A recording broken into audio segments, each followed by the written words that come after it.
Zephaniah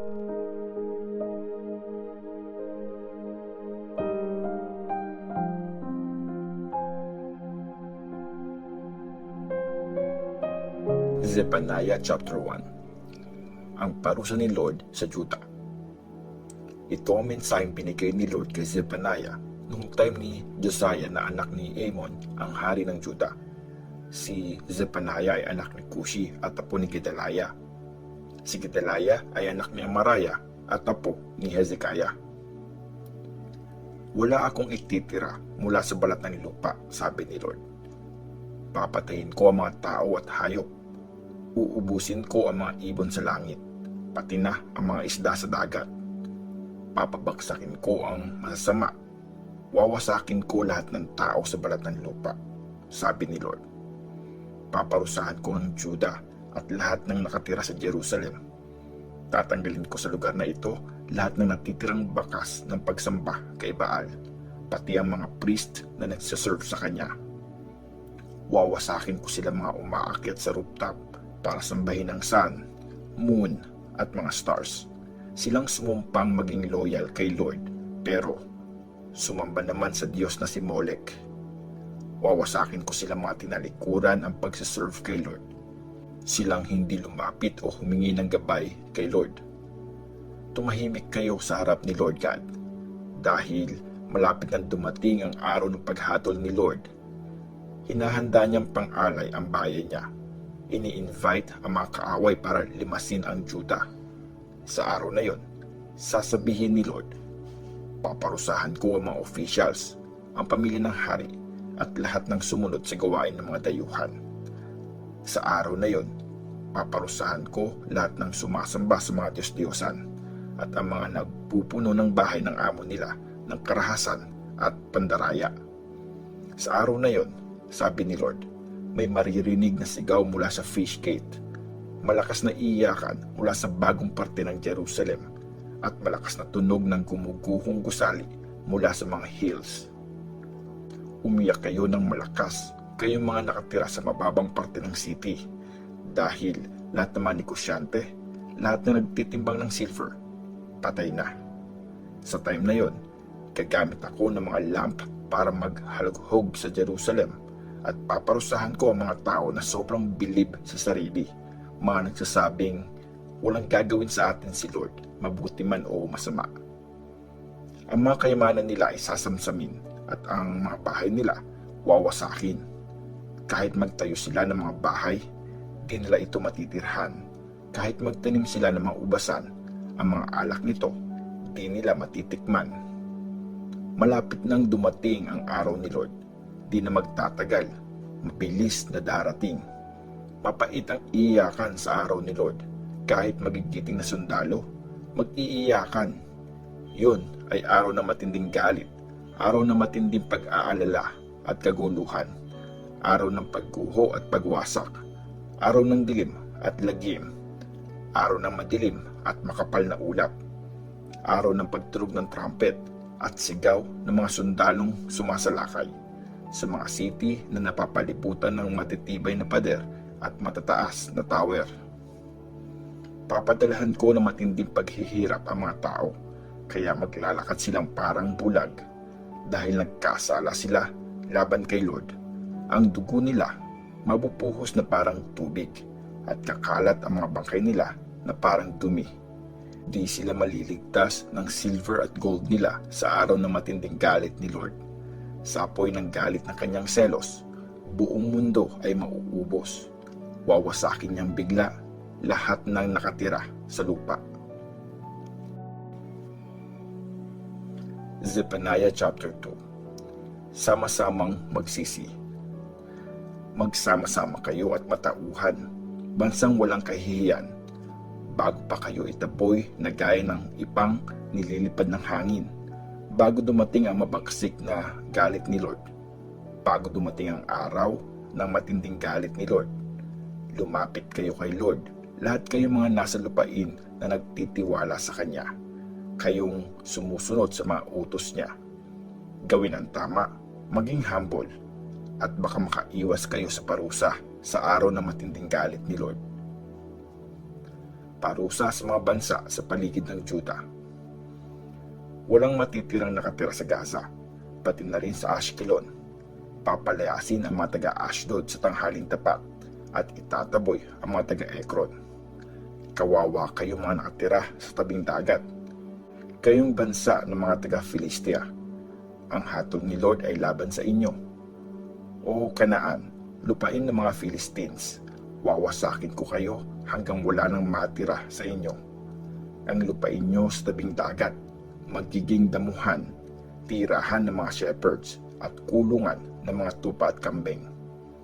Ang lupain nyo ay aangkinin ng mga survivors ng Juda. Doon sila mag-aalaga ng mga kambing at tupa. At sa mga bahay sa Ashkelon sila matutulog sa gabi. Dahil si Lord na kanilang Diyos ang sasama sa kanila at magbabalik ng yaman nila. Narinig ko ang mga pang-iinsulto ng mga taga-Moab at mga panlalait ng mga taga-Amon.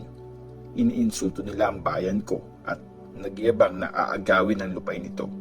Kaya sabi ni Lord na mapangyarihan, ang Diyos ng Israel, sinusumpa ko, magagaya ang Moab sa Sodom at ang Amon tulad ng Gomora, lupaing matalahib at walang pakinabang, kahit kailan walang tumutubong tanim. Sasamsamin ito ng mga natirang buhay sa bayan ko. Aangkinin nila ito. Ito ang mangyayari sa kanila dahil sa kayabangan nila. Nilait at pinagbantaan nila ang bayan ni Lord na makapangyarihan. Tatakutin sila ng matindi ni Lord. Gagawin niyang walang kwenta ang lahat ng Diyos sa mundo at mag-worship sa Kanya sa bawat lugar nila, lahat ng bansa. At kayo mga taga-Ethiopia, mamamatay sa gera.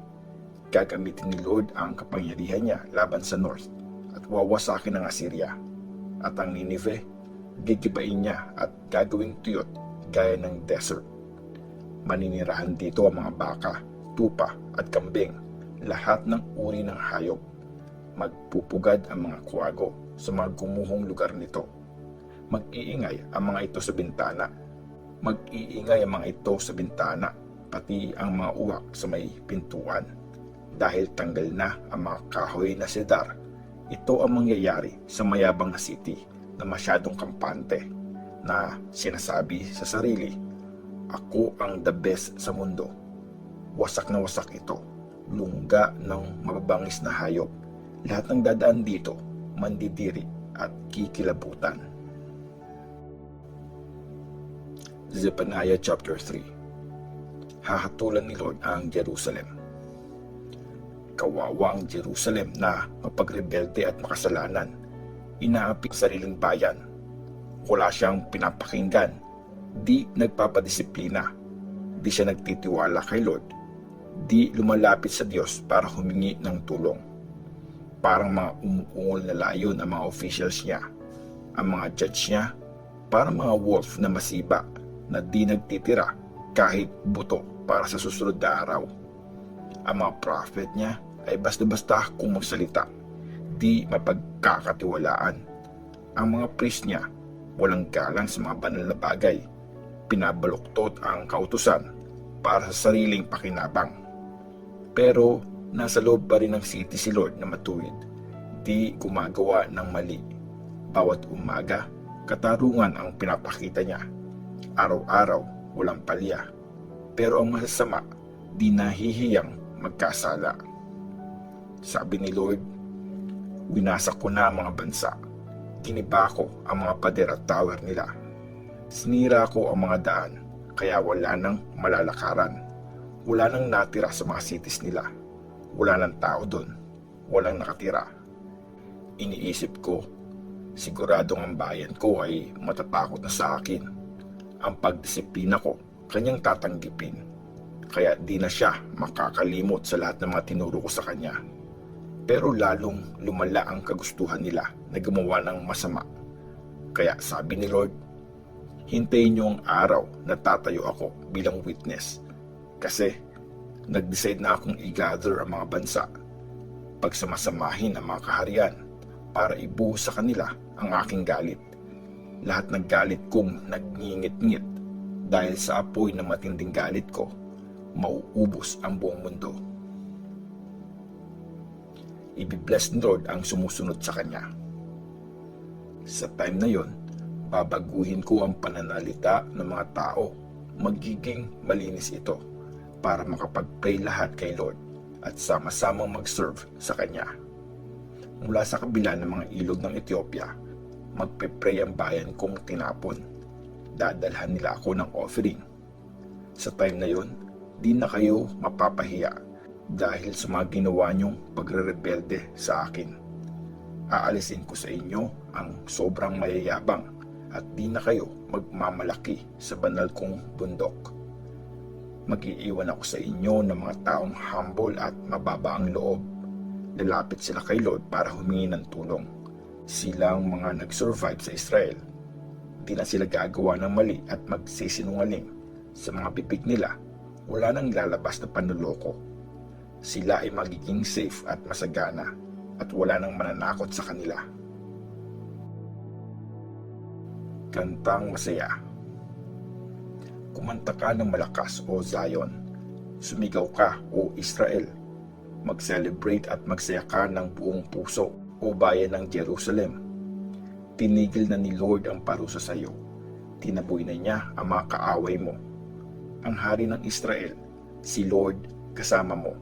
Wala nang dahilan para matakot ka. Sa time na yon, sasabihin sa Jerusalem, huwag kang matakot, Zion. Huwag kang panghinaan ng loob. Si Lord na iyong Diyos ay kasama mo, isang warrior na nagpapapanalo sa iyo.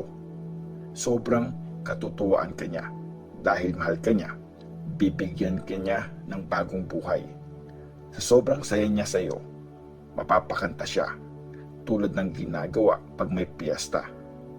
Aalisin ko ang kaguluhan sa iyo para di ka na ulit mapahiya. Makikita mo sa time na yon, haharapin ko lahat ng umapis sa iyo. Ililigtas ko ang mga lumpo. Igagather ko ang mga pinatapon at papalitan ko ng karangalan ang kahihiyan nila. Sa buong mundo, makikilala sila. Sa time na yon, iuuwi ko kayo. Sa time na kayo ay pagsasama-samahin ko. Talagang gagawin ko kayong kilala at kapuri-puri sa lahat ng tao sa mundo. Pag binalik ko na ang yaman nyo, makikita nyo ito. Si Lord ang nagsabi.